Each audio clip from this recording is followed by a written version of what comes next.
আপনি কি জানেন সাহাবীরা কেন অপ্রতিরোধ্য জাতি ছিল? কেন তাদেরকে কোনো শত্রু কোনোদিন পরাজিত করতে পারতো না? কারণ সাহাবীদের মধ্যে এমন একটা গুণ ছিল যেটা পৃথিবীর অন্য কোনো সেনাবাহিনীর মধ্যে ছিল না।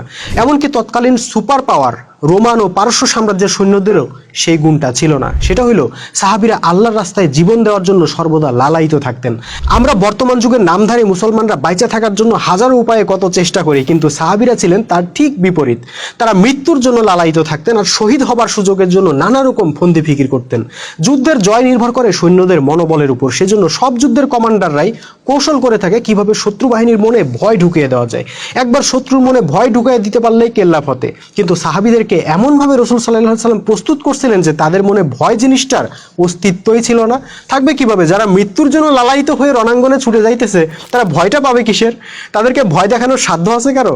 আজও যদি আমরা মুসলিমরা মৃত্যু ভয়কে জয় করতে পারি, যদি সত্যিকারের উম্মতে মুহাম্মদী হইতে পারি, তাইলে আরবের কাফের মুশরিকরা যেভাবে সম্মিলিত আক্রমণ কইরাও মদিনা দখল করতে পারেনি, তেমনি পৃথিবীর সমস্ত সাম্রাজ্যবাদী শক্তি একসাথে আক্রমণ করেও মুসলিমদের একটা দেশেরও কোনো ক্ষতি করতে পারবে না।